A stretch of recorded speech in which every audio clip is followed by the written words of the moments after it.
네, 영화 재밌게 보셨죠? 안녕하세요. 오늘 영화 이 GB의 진행을 맡게 된 영화평론가 이동진이라고 합니다.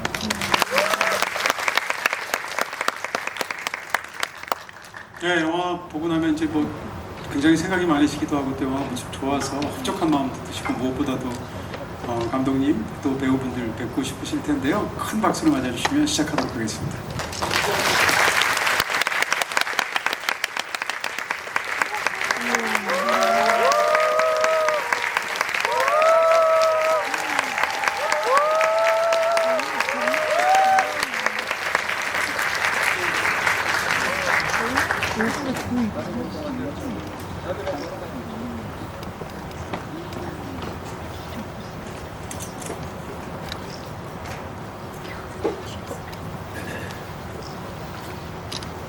네, 지금부터 1시간 정도에 걸쳐서 감독님, 배우분들과 함께 저도 사실 개인적으로 궁금한 게 너무 많고요. 이것저것 허겁지겁 물어볼 수 있을 것 같습니다. 이 작품이 오늘 처음 사실상 서울에서 여러분들이 영화제를 제외하고 제일 먼저 보신 관객들이라고 하고요. 그 다음에 지비도 서울에서 지금 가장 먼저 하는 그런 자리입니다. 어떻게 보면 여러분들께서는 굉장히 복받은 관객이 아닌가라는 생각이 들 정도인데요. 일단 네 분의 인사 말씀 듣고 본격적으로 시작해 보도록 하겠습니다. 네, 안녕하세요. 반갑습니다. 장동건입니다.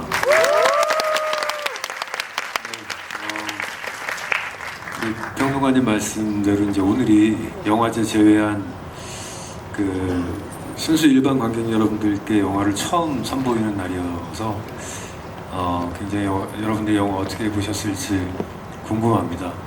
그리고 아울러 원래 설경구 배우님께서 참석을 하셨어야 되는데 여러분도 아시다시피 차에 치여 사망한 관계로 불리하게 참석을 못하게 됐습니다. 오늘 좋은 얘기, 영화에 관한 얘기 많이 나눴으면 좋겠습니다. 감사합니다. 안녕하세요, 김희입니다. 너무 감사드립니다. 이렇게 눈이 총초롱하게 관심을 갖고 앉아 계신 모습을 보니까 왠지 떨리고 덜컥 겁도 나네요. 여러분들이 찐 영화 팬이신 것 같은데 저의 영화를 어떻게 보셨을지 저 역시 너무 궁금하고요. 오늘 좀 여러분들 얘기를 제가 오히려 더 듣고 싶은 마음입니다. 만나서 반갑고요. 오늘 얘기 많이 나누겠습니다. 네, 안녕하세요. 저는 보통의 가족 지수 역의 수연입니다. 반갑습니다. 저희가 토론토에서 영화 제일 먼저 봤는데요. 이렇게 한국에서 소개하는 마음이 가장 떨리고 또 기대가 되는 것 같아요. 많은 질문도 해주시고 네, 얘기 나눠보겠습니다. 감사합니다. 네, 안녕하세요. 보통의 가족 감독한 허진호입니다. 반갑습니다. 원래 이제 설경구 배우가 있어야 되는데 오늘 대전에서 촬영이 있어가지고 못 왔어요. 양해 부탁드리고요. 보통의 가족은 정말 좋은 스태프들과 이렇게 또 훌륭한 제가 평소에 너무나 같이 작업해보고 싶었던 김희애 배우, 수영 배우, 장동건 배우, 설경구 배우 같이 정말 뭐랄까요, 보니까 촬영장이 굉장히 행복했던 것 같아요. 열심히 찍었고 또 즐겁고 이제 영화가 개봉이 얼마 안 남았는데 오늘 여러분들 이렇게 꽉 찬 좌석을 보니까 약간 두렵기도 하고 또 설레기도 하는 그런 기분입니다. 감사합니다.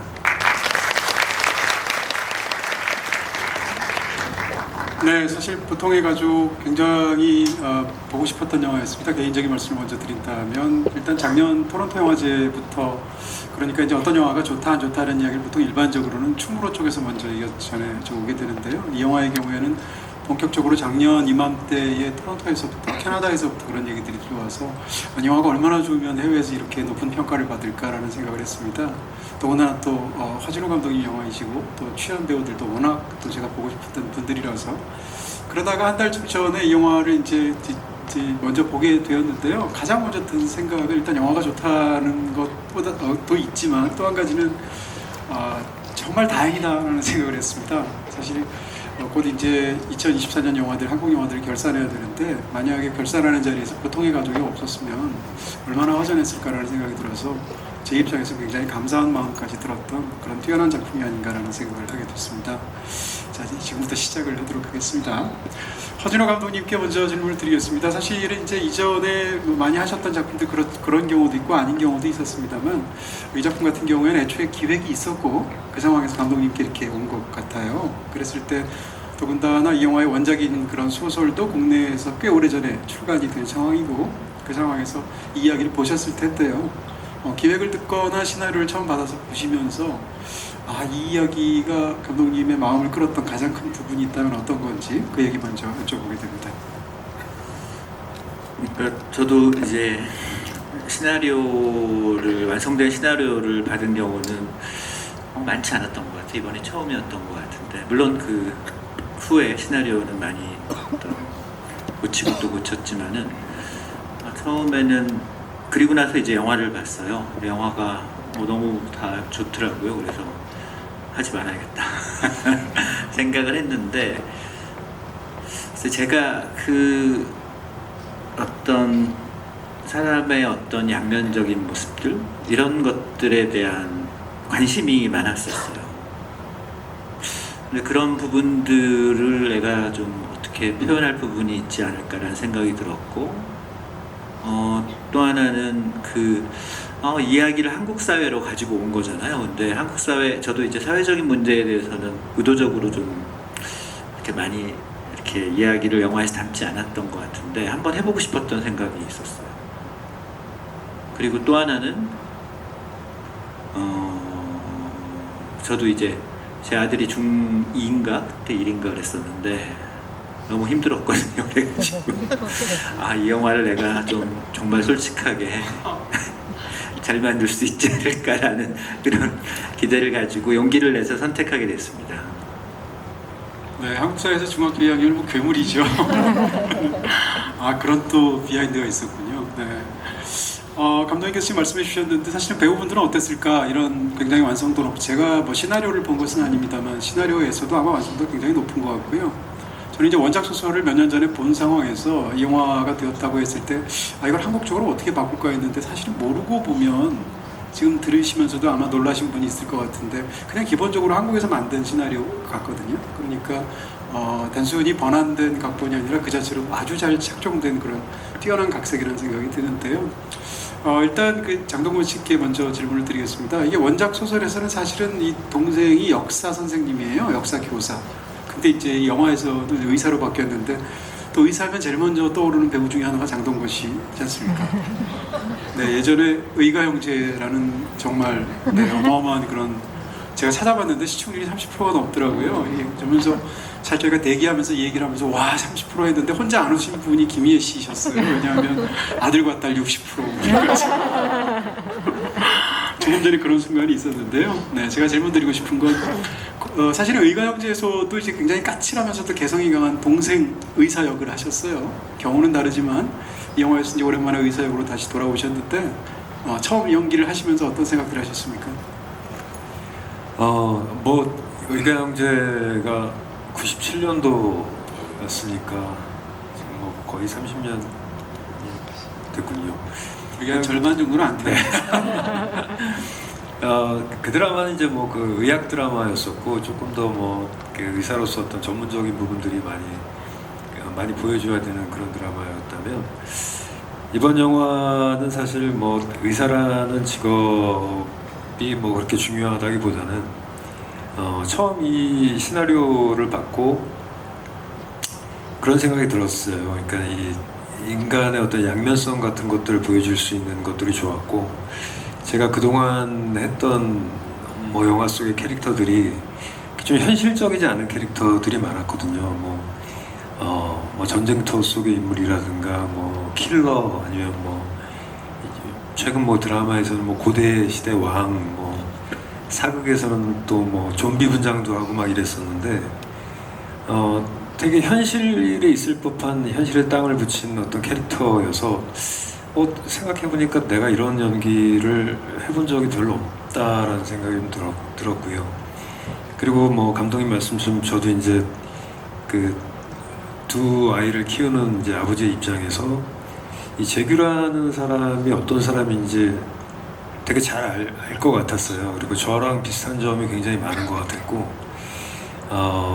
이게 뭐 사람이 살면서 어떤 매 순간 어떤 이렇게 선택의 순간들이 있고, 그 거기서 이제 옳은 선택들을 하느냐, 그른 선택들을 하느냐에 따라서 어떤 그 사람의 뭐 인성, 가치관 혹은 외부에서 바라보는 시선, 저 사람은 어떤 사람일 것이다 이런 것들이 형성이 되는 것 같은데, 그런 계속 그런 선택들을 하다가 한 번에 어떤 잘못된 선택을 했을 때 이 사람은 그러면 선이냐 악이냐, 그러니까 되게 많은 생각들을 하게 되더라고요, 시나리오를 보면서.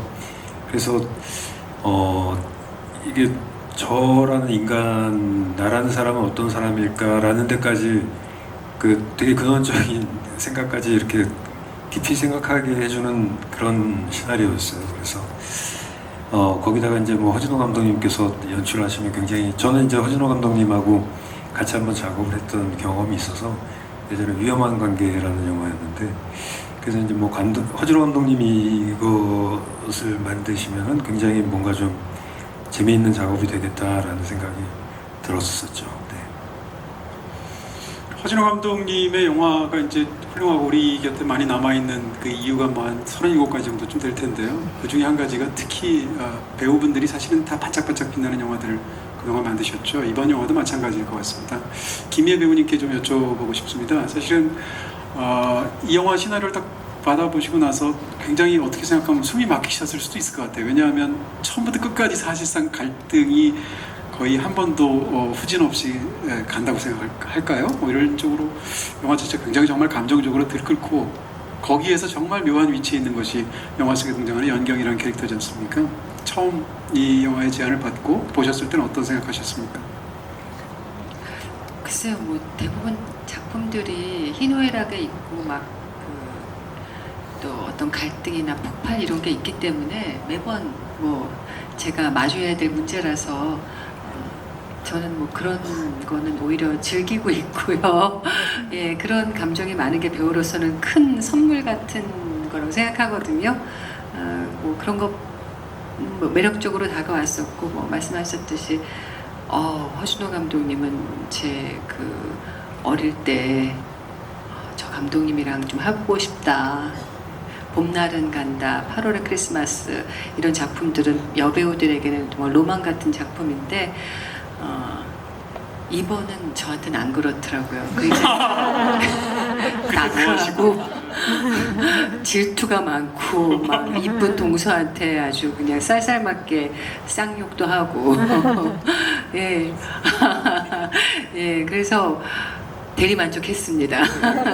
왜냐하면 저도 최근에 뭐 돌풍이라든가 뭐 퀸메이커 뭐 이런 게 좀 어떻게 보면 판타지거든요. 근데 여기서는 굉장히 현실적인 여자 역할을 해서 오랜만에 좀 편안하게, 시원하게, 재밌게 연기를 할 수 있어서 좋았어요.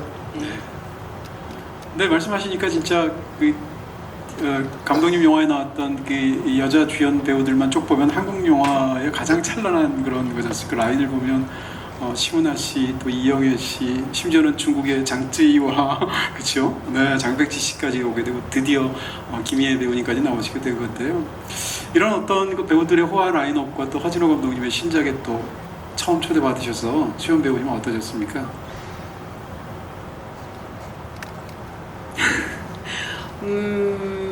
당연히 너무 무조건 해야 한다 이렇게 생각하기도 했고요. 일단 허진호 감독님의 저는 감성이 너무 좋았어요. 그 감독님을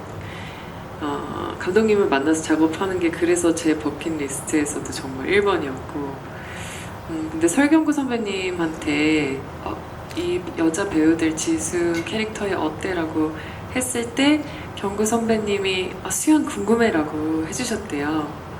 그래서 정말 은인으로 생각하기도 하고, 연기할 때는 굉장히 구경 나온 것처럼 너무 즐겁기도 하면서, 한편으로는 또 이들의 대화에 어떻게 하면은 내가 없는 듯 있고, 또 별거 아닌 질문이지만 또 전곡을 찌르는 질문을 할까 이런 생각들을 하면서 연기했습니다.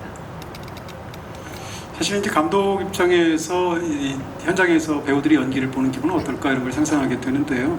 제가 사실 감독님을 한두 주 전에 만나서 이 영화에 관한 이야기를 조금 들을 자리가 있었습니다.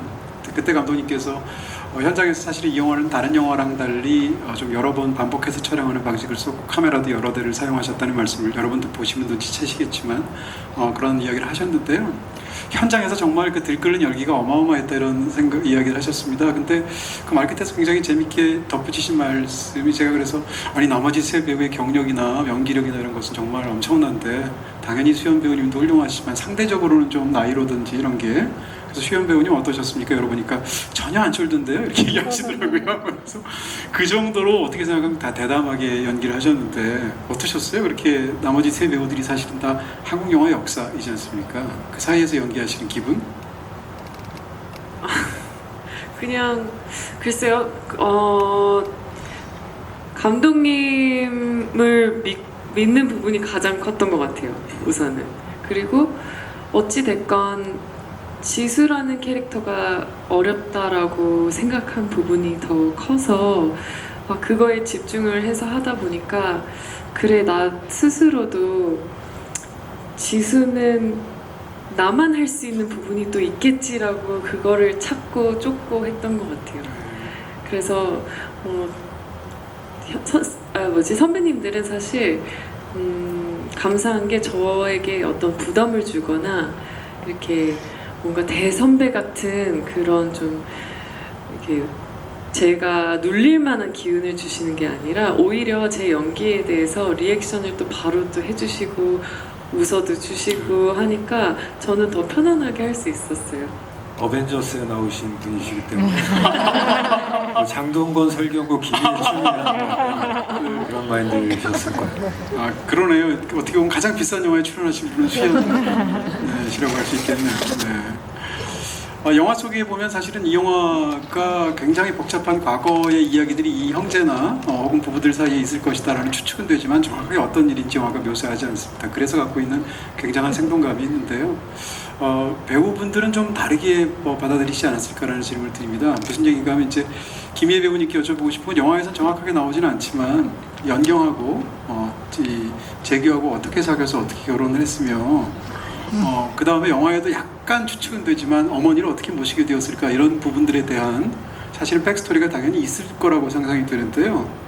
배우분께서는 이제 김희애 배우님은 감독님과 그런 얘기를 해보셨는지 아니면 본인 스스로 상상한 어떤 이 인물의 전사 이런 걸 어떻게 생각하셨습니까? 뭐 이뻐서 좋아했겠죠. 연상의 여인을. 사실 농담이고요. 그냥 이제 그런 나이 이런 건 안 나왔었는데 제가 너무 부담스러운 거예요. 왠지 장동건 씨 부인은 고소영 씨가 생각이 나잖아요. 이쁘고 매력적이고 섹시하고. 그런데 왠지 좀 제가 부담스럽더라고요. 그래서 감독님께 제가 연상 그 말씀을 드렸죠. 네, 대사를 넣었어요. 그 차 안에서 나이 많은 여자랑 뭐 있죠, 그거. 어제 일도 생각이 안 나. 억울해, 뭐 하여튼 그 대사를 하고 나니까 첫날이었거든요, 거의. 하고 나니까 너무 연기하기가 편한 거예요. 예, 그래서 질문 맞죠? 네네네. 네, 어떻게 해서 결혼하게 됐느냐. 사람 일은 몰라. 어떻게 그 두 사람만이 뭔가가 있지 않았을까요? 예. 물어보진 저는 않았어요. 그냥 그 봉사활동 같은 거 하다가 만났을 거라고 생각했어요. 아. 집에 그 혜윤이가 이제 그 사진을 집에 왔다가 갈 때 이제 집에 걸린 사진 보는 게 있는데 그때 이제 좀 젊었을 때 같이 찍었던 봉사활동 가서 찍은 사진. 그러니까 아마 그런 눈면서 만나지 않았을까. 적어도 중반부까지는 이제 재규라는 인물이 정의감이 있는 인물이고 상식을 가진 인물이라서 예를 들면 뭐 의대생이었을 때 충분히 이렇게 봉사활동하다가 더군다나 연경이라는 캐릭터는 NGO랑도 관련이 있기도 하고 영화 속에서 이러니까 아마 그런 상상을 하셨던 것 같습니다. 그렇게 이렇게 풍부하게 전사를 상상하시는 분인지를 몰라서 제가 한번 질문을 더 드립니다. 그러면 장동건 배우님께 드리는 것은 저 형제 사이도 사실은 굉장히 많은 백스토리가 있을 것 같아요. 어머니가 치매 상태에서 하는 이야기를 보면 상대적으로 장남한테 편애를 하는 것 같고요.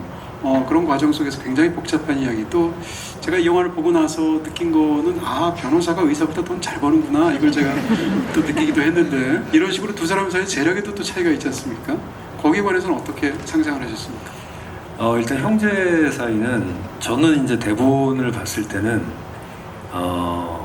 그 재규가 재환에게 약간 어떤 컴플렉스가 있고, 또 그런 어떤 재력 차이에서 오는 것에 반해서 그 도덕적인 우월감을 가지고 있고, 또 그래서 이게 좀 감정이 형을 좀 미워하는 감정이 조금 더 크게 읽혀졌었거든요. 근데 이제 뭐 처음 이제 그 형제 둘이 이제 같이 하는 뭐 장면이나 이제 그런 걸 찍으면서 저는 제가 하는 대사들을 조금 더 시니컬하고 조금 더 강하게 이야기하고 이렇게 이제 준비를 해갔었는데, 이제 설경구 선배님이 그거를 되게 느물느물하게 이렇게 유연하게 받아치면서, 이게 뭔가 진짜 형제들 간의 어떤 그런, 뭐 실제 형제들도 그렇잖아요. 뭐 이렇게 티격태격하기도 하고 서로 의견이 달라서 다투기도 하고, 하지만 또 뭐 가족의 어떤 또 뭐 공통적인 문제에 있어서 또 힘을 합치기도 하고, 그러니까 이제 그런 것이 이제 어떤 우리 성인 형제들의 모습인 것 같은데, 그렇게 리허설을 하면서 이제 제가 설경구 배우 그 형의 연기에 막 말리기 시작했죠. 근데 그게 나쁘지가 않더라고요. 그래서 이게 훨씬 더 좋은 것 같다라고 생각을 하게 되었고요. 네, 뭐 그랬었습니다. 사실은 이제 이 영화가 굉장히 사실적인 영화이고 아주 심플하면서도 스트레이트로 달려가는 스타일의 영화라고 볼 수 있지 않습니까? 인물들 복잡하지만. 근데 영화를 보고 나서 저는 사실은 영화가 묘하게 시적이라는 생각을 했거든요. 왜 그랬을까를 생각해 봤는데, 그 중에 하나가 극 중에 특정한 상황들이 대꾸를 이루면서 계속 반복이 되기 때문인 것도 관련이 있는 것 같아요. 감독님께 여쭤보고 싶은 것은, 애초에 이 이야기가 그렇기도 하고, 이 식사 자리에서의 대화가 가장 중요한 그런 영화이기도 하고, 생각해보면 중요한 식사 자리가 3번이나 있었고, 3번 다 형이 초대한 거지 않습니까? 그리고 영화 속에서 교통사고가 4번 정도 일어나요. 이렇게 생각하면 3번의 식사와 4번의 교통사고가 엮여서 굉장히 묘한 리듬 같은 걸 만들어내면서 이제 영화는 치달아가는 그런 건데요. 근데 만드시는 분의 입장에서 본다면 사실은 어떤 시각적이고 동적인 걸, 이런 걸 점점점 많은 관객들이 원하는 상황에서 이렇게 설정들이 한정되어 있다고 그럴까요? 이랬을 때 감독님이 생각하셨던 그런 공간적인 제한을 돌파하고 싶은 어떤 생각이거나 아니면 시각적인 어떤 아이디어, 이런 건 어떤 거였는지 질문 드립니다. 말씀하신 것 같은 반복되는 이미지는 좀 의도적으로 가져간 부분이 있는 것 같아요. 그러니까 첫 장면에서부터 어떤 교통사고가 나고, 그것이 또 중간에 몇 번 반복이 되잖아요. 근데 그러니까 저는 그런 생각을 했던 거예요. 첫 사고에 만약에 이제 재규가 수술을 끝나고 저 뉴스 봤지 뭐 했을 때, 야, 세상에 저런 미친놈이 다 있냐, 뭐 이런 얘기를 했을 것 같아요. 속으로는. 어떻게 그런 일이 있지, 저렇게? 어떻게 그냥 백주대낮에 사람을 쳐 죽일 수가 있을까? 근데 그것이 어떻게 보면은 또 자기의 모습이 돼버릴 수도 있는 건데, 저도 그러니까 우리가 뉴스 같은 걸 봤을 때 정말 극악무도한 살인자나 혹은 정말 범죄자들이나 혹은 일부 정치인들이나 정말 받아들일 수 없는, 사람 같지 않은 그런 모습들이 보이지만, 또 그런 사람들을 개인적으로 만나거나 그랬을 경우에 또 내가 가진 모습들, 나의 어떤 좀 안 좋은 모습들도 또 가지고 있는 그런 모습, 그럴 수도 있다고 저는 생각이 들었거든요. 그래서 그런 반복되는 것들을 계속 좀 이번에는 가져갔던 것 같고, 그거였죠. 그런 공간적인 한계 같은 것들. 그리고 공간적 한계는 이게 어쨌든 뭐 제목은 디너가 원제목으로 가져갔어요. 그래서 촬영 끝날 때까지 가져갔는데, 이제 이 공간 내에서 어떻게 하면은 정말 이 한정된 공간 내에서의 그런 지루함을 어떻게 극복할 수 있을까가 정말 이 배우들의 연기가 너무나 중요했고요. 어떻게 보면 거기서 진짜 칼싸움하는 것 같은 그런 긴장감과 서스펜스는 거기서 많이 나왔기 때문에 저도 이번에 찍으면서 많이 배웠던 것 같아요. 카메라를 3대를 쓰고, 그 순간순간을 다 그러니까 여러 각도로 뭐 이렇게 대화를 하면 이 둘애를 찍지만은 또 저기 떨어져 있는 사람과도 또 대화를 하면 그 둘도 잡아야 되기 때문에 정말 경우의 수가 너무나 많았거든요. 근데 그렇게 촬영했을 때 그런 어떤 한정된 공간 내에서 긴장감과 어떤 이렇게 재미있게 속도감 있게 가져갈 수 있는 어떤 큰 장점이 있더라고요. 이 영화에서 이제 보면서 제가 가장 영화에서 섬뜩하기도 하고 너무 인상적이기도 하고 멋진기도 한 장면이 어떤 장면이었냐면 그 노숙인이 이제 세상을 떠나게 되었다라는 이야기를 형이 아마 동생한테 한 것 같고요. 그다음 동생이 전화를 받은 다음 장면에서 이제 김희애 배우님께서 이 치매에 걸린 이 노모를 시모를 돌보는데 이전과 달리 굉장히 이렇게 웃음을 감추지 못하면서 아유 어머니 옷 갈아입어서 너무 시원하시겠다라고 하는 그 장면이었습니다. 일단 연기 자체가 너무 소름이 돋는 부분이 있었고 또 그 장면을 촬영한 감독님의 방식도 그런 건데요. 일단 여쭤보고 싶은 건 그 장면에 그걸 보면 굉장히 정말 이렇게 막 소름이 정말 이렇게 돋는 느낌을 관객 입장에서 받게 되거든요. 그 연기하셨을 때 어떤 상황이고 어떤 마음이셨는지를 좀 여쭤보게 됩니다. 고민 좀 되더라고요. 어떻게 해야 될지. 근데 일단 털어버리고 다시 뭔가 일단 이 순간 그냥 눈을 질끈 감는 뭐 그런 마음으로 했던 것 같아요. 예. 이제 어머니한테 집중하자. 일단 생각 안 해. 뭐 나 몰라. 뭐 이렇게 했던 것 같아요. 예. 어차피 여기서 이제 이 사건은 그 노숙인이 죽음으로 인해서 일단락됐으니까 네, 그런 마음이겠죠. 맞아. 이 연경은 좀 악역이라고 생각들을 하실 텐데요. 저는 그렇게 생각하지 않거든요. 그냥 자기 앞에 놓여진 그 숙제를 열심히 하는 사람 같아요. 그 시어머니 치매 그 시보를 그렇게 온갖 그거를 다 겪으면서 일하는 여자가 그걸 겪어내고 그리고 아들한테도 최선을 다하고 남편한테도 애교 있고 그리고 동서한테도 싫으면 싫다고 앞에서 또 가식적으로 안 하고 얘기하고 그냥 최선을 다하는 그냥 단순한 여자인데 일단 그냥 자기 스스로가 그렇게 믿고 싶고 그냥 단정을 이렇게 지은 것 같아요. 예. 그 직전 장면도 여쭤보게 됩니다. 사실은 이제 그 장면에서 식사를 혼자 하고 있고 구내식당인 것 같고요. 전화가 왔는데 우리가 듣는 대사는 딱 두 마디잖아요. 얘기해. 알았어. 이게 끝이란 말이에요. 근데 그게 식사를 하거나 전화를 받는 게 약간 고개를 숙여 있고 또 카메라는 멀리서 찍고 있는데 살짝 이 옅은 미소를 띈 것 같은 표정이 사실은 어떻게 생각하면 이 영화에서 두 인물의 어떤 가장 큰 반전을 보여주기 시작하는 그런 대목이 아닌가 싶었는데요. 그 장면 연기가 어떠셨는지?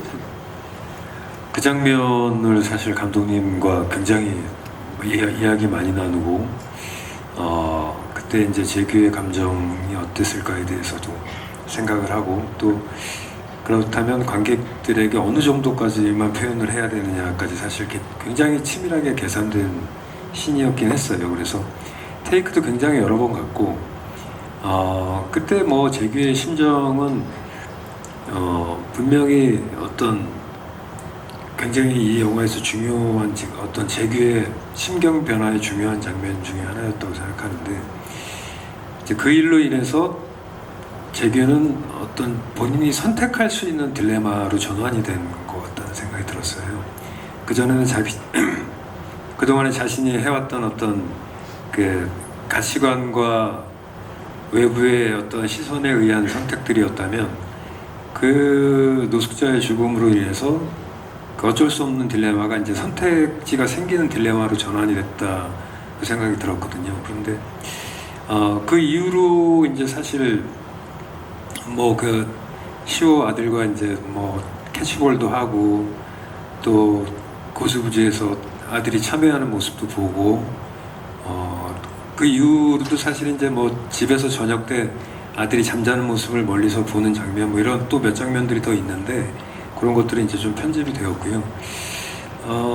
그러면서 어떻게 보면 저는 그 장면을 찍으면서 저는 이 재규라는 사람은 어쩌면 마음속으로는 그 마지막에 선택을 하고 싶었던, 원래부터 하고 싶었던 사람이 아니었을까. 근데 그런 선택을 할 수 없는 그 자신의 어떤 뭐 명예나 이런 것들 때문에, 처한 입장 이런 것 때문에, 그리고 그동안 자기가 옳다고 믿었던 어떤 신념 이런 것 때문에 자기는 그 마지막 선택을 하고 싶었지만 그 선택을 참아야 할 수 없었는데, 어떤 그런 선택지가 생기면서 결국에는 본성이 나오고 아들을 지키기 위한 선택을 하게 되지 않았나라는 생각을 그 장면을 찍으면서 하게 되었습니다. 그 장면이 저는 이제 아주 훌륭한 명장면이라고 생각하는데요. 그런 점에서 감독님께 그 장면들에 대한 질문을 좀 드리겠습니다. 그 부분에서 사실은 어떻게 생각하면 이 차남 부부 입장에서는 이제 사건이 사실상 일단락됐다고 두 사람은 믿었을 거고요. 장남은 그때부터 사실은 정반대로 그 마음속에 들끓기 시작하는 건데요. 지금 말씀드렸던 이 두 굉장히 인상적인 그 장면들은 카메라가 굉장히 상당히 먼 거리에서 찍었고, 특히 이제 김희애 배우님 나오는 장면은 아예 그냥 열려진 문이 완전히 열려 있지도 않은 그런 살짝 열려져 있는 방문 틈을 넘어서 찍었단 말이에요. 이런 부분에서 이런 그 연출을 하신 것에 대한 감독님의 생각을 좀 여쭤보고 싶습니다. 제가 무슨 어떻게 움직이는지 잘. 그 장면이 저도 찍으면서 기억이 나는 게요. 저는 그 연경이 이제 아마 노숙자가 죽었다는 얘기를 들었을 것 같아요. 근데 그때 표정이 좋았던 것 같아요. 그 표정이 굉장히 가까이에서 찍은 어떤 얼굴에서 이게 막 좋아하는 표정은 아니었거든요, 처음에. 그렇다고 그것이 어떤 걸까? 어떤 표정이, 어떤 생각이 들었지? 아니, 하여튼 그 표정이 너무 좋았고, 이제 그 전에 또 이제 재규가 밥을 먹으면서 살짝, 근데 그 장면은 원래는 커트가 굉장히 많았어요. 많이 찍었는데 이제 너무 평범해지는 느낌이 들었거든요. 원래는 밥을 좀 빨리 먹는다 뭐 이 정도였는데, 그래서 이제 동건 씨랑 얘기하면서 뭐가 있을까 하다가 막 서로 얘기하다가 한번 근데 진짜 안 들켰으면 좋겠다. 그 웃음이 들키지 않은 웃음이었으면 좋겠다. 자기한테조차 들키지 않은 웃음이었으면 좋겠다. 근데 그 장면이 또 좋았고, 그러니까 그 시퀀스가 저도 찍으면서 굉장히 마음에 들었던 거는 거기서부터 시작해서 이제 설경구 배우의 그 장례식장에서부터 시작해가지고 식당과 그리고 연경의 집, 그 다음에 또 지수가 바라보는 그 아이들의 느낌까지가 찍으면서도 괜찮은 것 같다라는 생각이 들었었어요. 그 연장선상에서 대조적인 방식의 장면들도 여쭤보고 싶습니다, 감독님께. 무슨 말씀인가 하면, 이제 지금 말씀드린 건 어떻게 생각하면 영화에서 영화 그 장면이 훌륭한 건 사실 그렇게 찍었기 때문이기도 한데, 어떻게 보면 그 장면에서 또 다른 감독이라면 그것을 굉장히 심리를 강조하는, 뭐 예를 들면 두 인물의 클로즈업으로 찍을 수도 있지 않습니까? 근데 그렇게 하지 않고 정반대의 방식으로 찍으셨는데요. 근데 제가 굉장히 그 대조에서 여쭤보고 싶은 것은, 아이들은 또 정반대로 영화 속에서 가장 그 타이트하게 빅클로즈업으로 찍은 장면이 두 아이 얼굴 장면인데, 햄버거를 먹는 시오의 얼굴은 입 부분을 굉장히 극단적인 클로즈업으로 찍으셨단 말이에요. 그 다음에 또 혜윤이가 이 자기가 붙었는지를 보는 컴퓨터 화면 장면은 눈을 또 익스트림 클로즈업으로 찍으셨어요.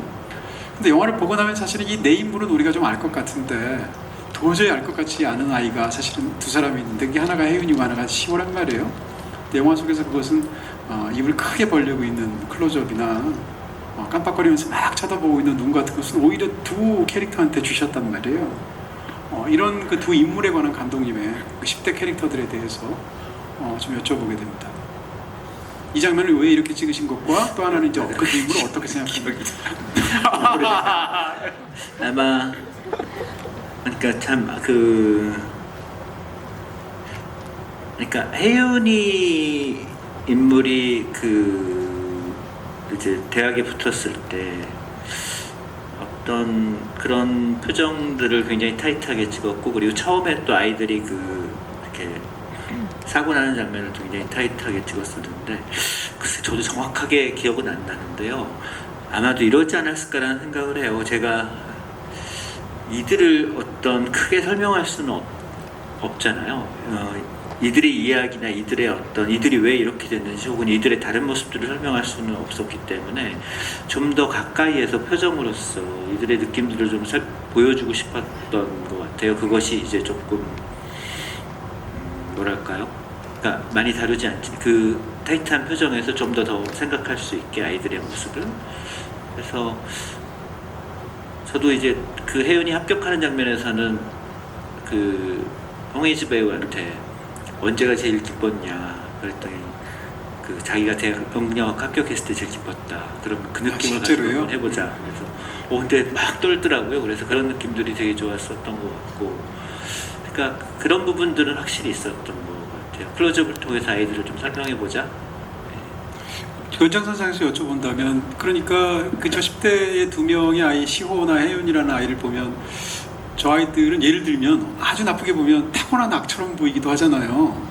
특히 이제 영화를 다 보고 난 상황에서 우리가 봤던 장면을 떠올리게 되면 시호가 초반에 등장하는 첫 장면에서 딱정벌레를 손으로 눌러주기는 장면이 있단 말이에요. 이런 장면들, 이런 걸 통해서 중간에 사실은 아버지와 함께 막 서로 눈물로 서로 훌륭한 사람이 되겠다고 다짐하는 장면까지 있지만 다 보고 나면 이 아이들은 뭔가 이런 생각이 들면서 굉장히 무섭단 말이에요.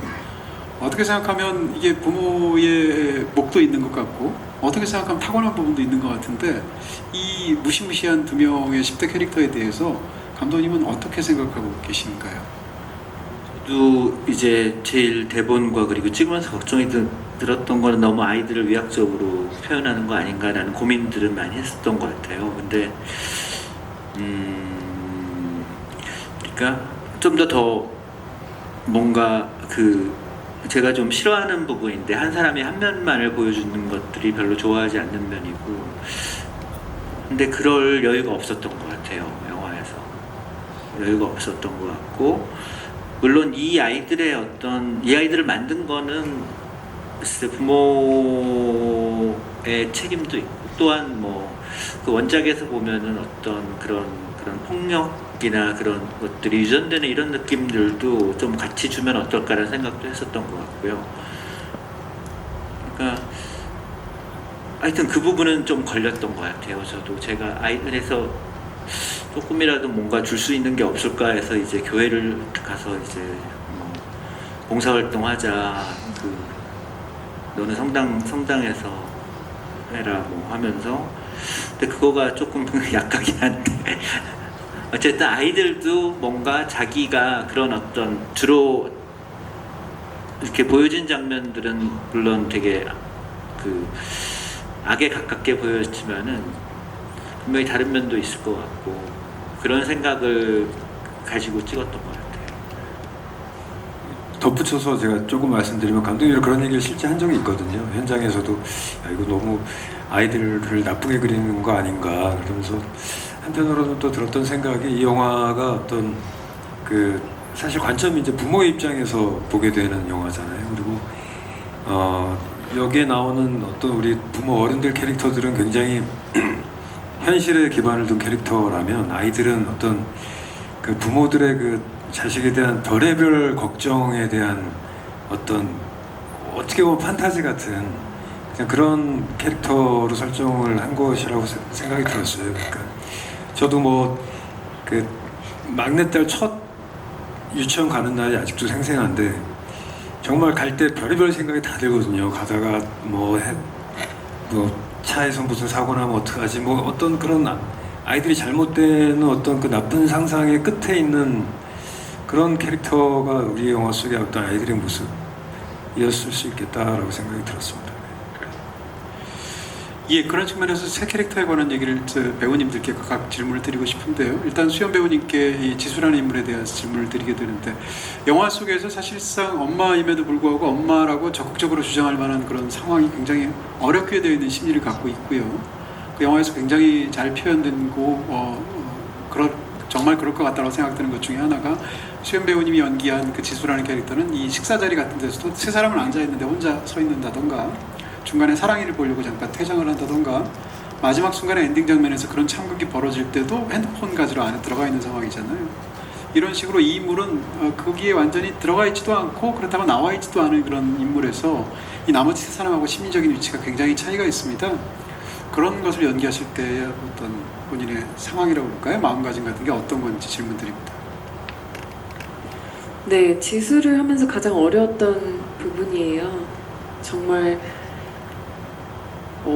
없는데 있는 것 같은 존재감. 그리고 한 발자국 떨어져서 상징적으로 아직은 본인이 젊은 엄마로서, 젊은 부모로서 확고한 생각을 가지고 있지 않았는데 어떻게 보면은 관객의 입장과 비슷하게 이들의 이야기를 들으면서 과연 나는 어떤 위치에 있나? 근데 아이들은요? 라고 조금은 소심하게 처음은 들어가는데 감독님하고 의논을 많이 했던 부분이 저조차도 영경에게 무언가를 이야기할 때 아니면은 근데요 라고 하면서 끼어들 때 너무나 어떤 큰 감정이 있으면은 저도 마치 어떤 영경을 싫어하는데 좋아하는 척 뭐 약간 이런 것들이 그렇게 잘못 오해할 수가 있겠더라고요. 그래서 어떻게 하면 가장 중립적으로 할 수 있을까라는 의논을 진짜 많이 했고 그래서 감독님이 저한테 화이트라는 얘기를 계속 많이 해주셨어요. 지수 색깔은 화이트다. 어떻게 보면 가장 순수하고 때묻지 않은 사람이기도 하고 서서히 자신의 생각이 또 주장이 확고해지면서 나는 이게 맞는 것 같아요 라고 결정하는 인물이 아닐까. 네. 근데 그 화이트의 초장이 튀는 거잖아요. 영화 속에서 보면 그 장면이 너무 두 배의 긴장감이 느껴져서 한번 질문을 드리게 되는데 화장실에서 이제 두 사람이 대화하고 있는 그런 동서간의 대화 장면인데 그 직전에 사실은 그 굉장히 고급 요리를 먹고 있는데 초장을 달라고 하는 것 자체가 사실은 굉장히 이질적인 인물의 위치를 보여주는 것이고요. 그리고 나서 이제 갔을 때 그것을 지적하는 부분들의 연기를 굉장히 재밌게 봤습니다. 두 분이 그 영화 찍을 때 그 장면이 어떠셨는지 연기하시면서 당시의 상황 같은. 우선 저는 그 초장신도 너무 좋았어요. 사실 지수가 이제 떡집 출신이잖아요. 근데 그 설정도 너무 좋았는데 지금은 너무 뭐 남편도 잘 나가고 되게 잘 사는 왠지 트로피 와이프 같은데 사실은 자기는 초장에 회 찍어 먹는 여자거든요. 그거에 너무 충실한 모습이 있는 거예요. 변치 않는 자기의 어떤 모습. 그게 작게나마 그렇게 표현이 돼서 너무 좋았고 화장실 씬 같은 경우에는 원래 대본하고 조금 다르게 진행이 되었는데 처음에 그렇게 지퍼를 어떻게 보면 지수는 되게 자기 원래 모습이 솔직한데 영경은 딱 이렇게 뭔가 들키지 않으려는 그런 모습도 있었던 것 같고 또 선배님이 포스로 다가와서 갑자기 툭 치시더라고요. 그래서 제가 진짜 어떤 찐 반응을 할 수 있었던 것 같아요. 네. 제가 들은 바에 따르면 감독님께 그 장면에서 이제 애초랑 조금 달랐던 그 배우의 즉흥적인 어떤 부분이랄까요? 아이디어라고 할까요? 김희 배우님께서 마지막에 거울을 보세요 하고 나가는 부분들도 애초의 시나리오하고 좀 달랐다고 제가 들었던 것 같고요. 그러니까 그 씬을 찍는데 뭐가 하나 부족한 것 같았어요. 뭐가 더 좋은 재미있는 상황이 있을 수 있지 않을까. 근데 그게 굉장히 정말 화장실에서 찍었거든요. 되게 좁은 화장실에서. 그것도 이제 막 유리가 비치니까 막 막아놓고 되게 힘들게 찍었는데 뭐가 제가 이렇게 좀 뭔가 부족한데 뭐가 있을까 했는데 이제 우리 김혜 배우님이 아이디어를 내셨어요. 거울을 보세요. 그게 원래 없는 대사거든요. 그래서 근데 원래 거울을 보세요 저랑 하고 나가잖아요. 예, 그 거울을 보세요라는 상황은 이제 만드신 거죠. 대사를 현장에서 그렇게 해도 되냐고. 근데 저랑 처음 만났을 때는 자기는 대본 바뀌면 잘 못하니까 그리고 이제 본인이 바꾸시는 거죠. 그래서 이제 대본을 저는 워낙 바꾸는 걸 좋아해가지고 심지어 장동건 배우가 중국에서 같이 찍을 때 중국말을 밤새 외우면은 제가 바꿔요. 그래가지고 혼난 적이 있었는데 혼을 안 내요. 너무 착해가지고. 근데 이제 김혜 배우는 제가 처음 만났을 때 이제 본인은 대사를 좀 바꾸는 거가 불편하다. 그거에 익숙치가 않고. 근데 나중에는 정말 너무 재밌었어요. 그 마지막 거의 끝 촬영 정도였는데 이제 대본을 쓰시더라고요. 그래가지고. 근데 중간중간에도 정말 다르게 매 테이크마다 다르게 가고 그냥 제가 선호하는 거는 준비된 거를 하는 것보다는 항상 현장에서 그냥 그 공기에 그 공간에서 이렇게 그 시간에 탁 하는 거가 뭔가 재밌어요. 그리고 실제로 재밌게 나오는 거. 그래서 너무 좋았어요. 거울을 보세요라는 대사가 어떻게 생각하시게 됐어요? 그래서 아니 이제 연경은 지수를 좀 이렇게 무시하고 자기가 좀 우월감을 갖고 있는 좀 잘난 척하는 여자니까 이렇게 상대하고 싶지 않고 형님이라고 부르지도 마 선을 딱 긋고 벽을 치잖아요. 그래서 그 연경은 왠지 너하고 말 섞고 싶지 않아. 거울을 봐 이렇게 그냥 저절로 그렇게 나오게 된 것 같아요. 예. 보통 동서지간이면 사실은 이렇게 닦아줄 수 있잖아요. 근데 닦기도 싫은 거죠. 예. 접촉하기가 싫은 거죠. 네, 그러니까 뭐 너하고 나 질이 달라 뭐 이렇게 생각하는 것 같아요. 예. 연장선상에서 이번에 두 분께 질문을 드려보게 됩니다. 사실 이제 극중에 등장하는 가장 큰 변화를 겪는 인물이 누굴까 생각하면 넷 중에서 재규인 것 같아요.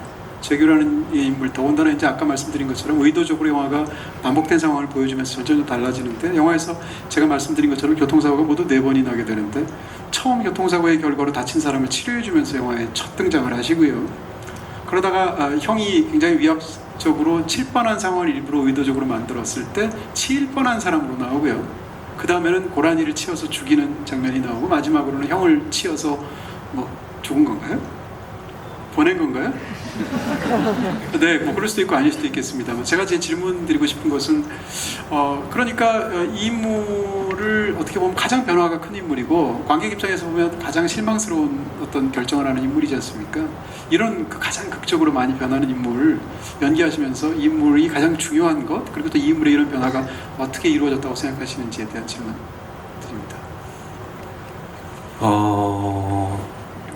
그러니까 재규는 저는 이제 그런 사람이라고 생각했어요. 아까도 잠깐 말씀드렸지만 원래 본성은 이제 마지막 선택을 하고 자식을 지키는 쪽으로 그런 결정을 하고 싶었던 사람인데 명분이 없었던 것 같고,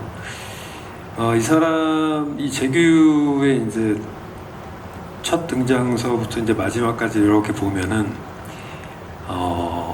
그렇게 자상하고 어린아이를 다루는 의사고, 또 그런 걸로 뭐 이렇게 좀 어떤 후배들에게는 존경도 받고 하는 사람이 또 뭐 이렇게 청렴한 삶을 살기 위해 노력하고, 뭐 이제 아내의 어떤 청탁도 이제 거절하면서 뭐 가족의 원망도 들어가면서 그걸 지키려고 하는 사람인데, 이 사람이 정작 아들의 사고 소식을 듣고 처음 아들을 대면했을 때는 손찌검을 해요, 아들에게.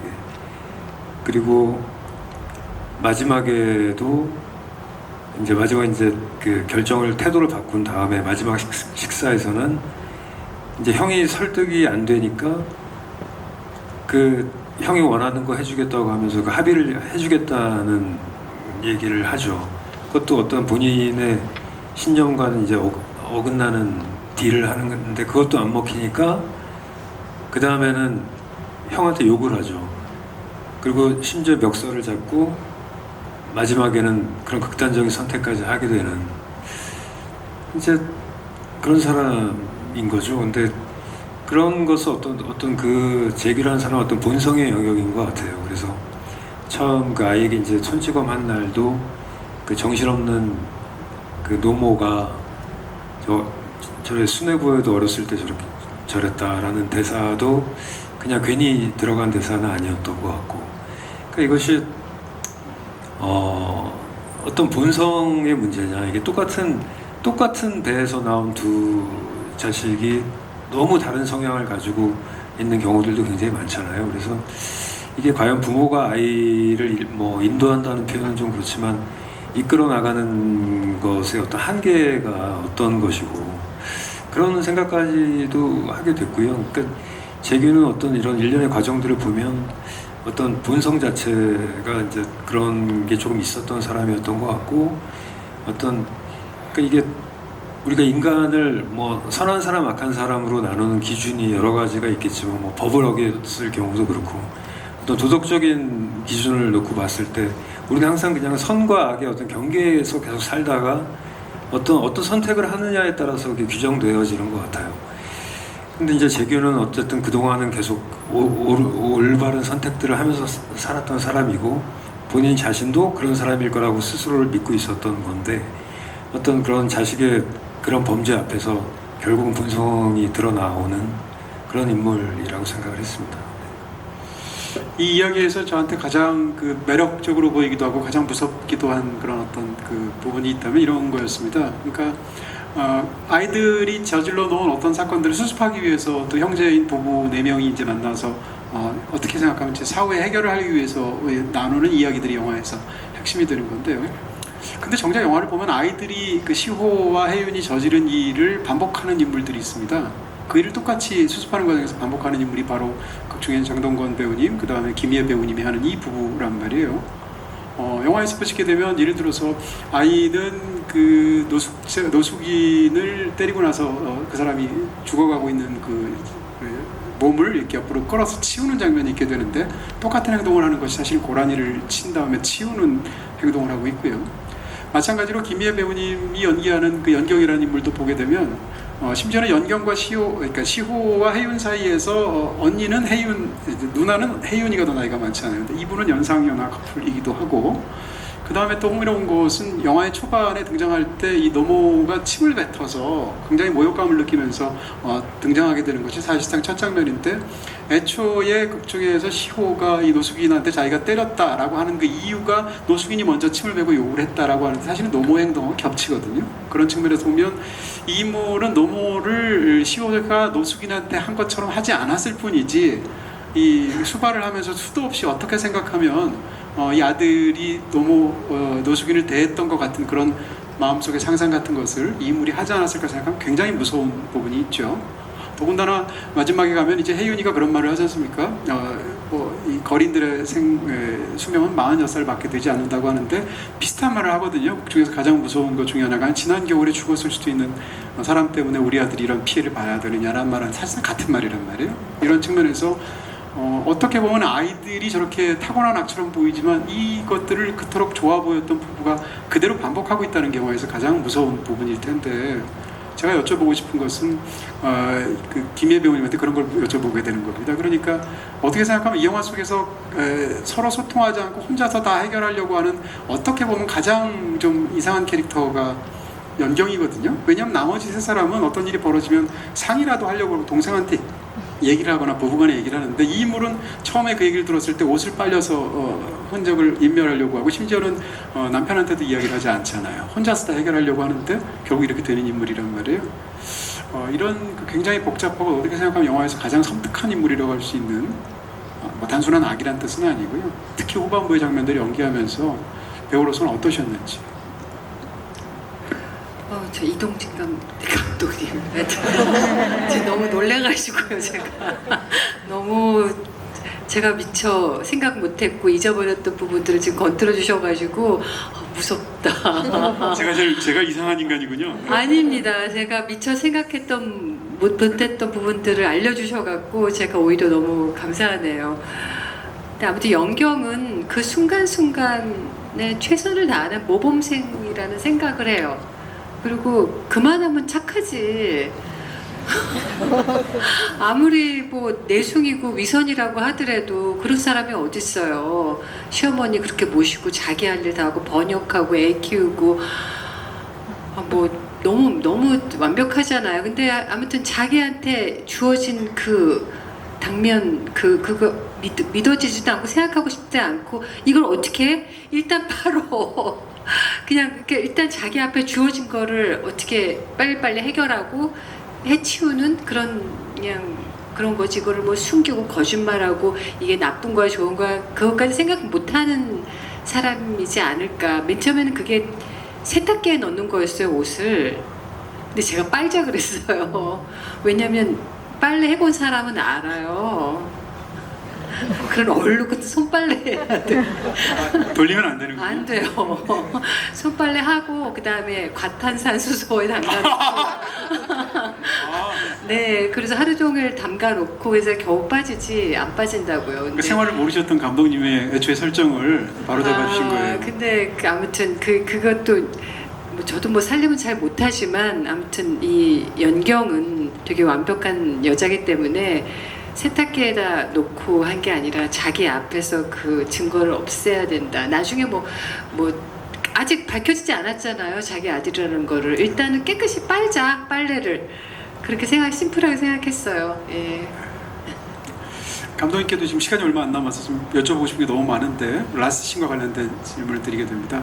사실 이제 그 형을 치게 되는 그 라스 씬은 원작에도 없는 이야기이고 굉장히 창의적으로 잘 만든, 어떻게 보면 원작의 후반부보다도 훨씬 더 영화가 훌륭하다고 저는 생각하는 쪽인데요. 사실은 영화를 보면서 굉장히 놀란 게 시작하자마자 들끓는 어떤 교통사고 장면으로 시작을 하고 있고, 보자마자 관객 입장에서는 막 들끓어오른다고 할까요? 마지막 장면도 사실상 사진 찍는 걸 제외하면 교통사고 장면으로 끝나는데, 두 장면도 사실은 반복이지 않습니까? 교통사고가 벌어지게 되는데 한 명은 국산차를 타고 있고 한 명은 외제차를 타고 있고, 한 명은 거기다 대고 욕을 하고 하다가 결국은 사람을 치는 사고까지 벌어지게 되고, 그건 얼핏 봐서는 실수로 보이지만 사실은 고의였고, 이런 여러 가지 부분들이 겹치게 되는데요. 제가 여쭤보고 싶은 건, 이런 영화를 보통 찍을 때 처음 장면들은 약간 부부의 편안한 일상을 보여주는 거나 뭐 이런 식으로 해서 부드럽게 들어가는 일종의 골목길 같은 걸 만들게 되는데, 영화 그렇게 하지 않고 하자마자 장편 영화인데도 불을 지르면서 시작하고, 마지막 장면도 더군다나 몰려든 구경꾼들을 부강으로 찍으시면서 끝나잖아요. 이런 결정은 제가 볼 때 굉장히 과감하게 느껴지고 또 영화를 봐서 탁월한 결정처럼 느껴지는데, 이 두 장면에 대해서 감독님 조금 설명해 주실 수 있습니까?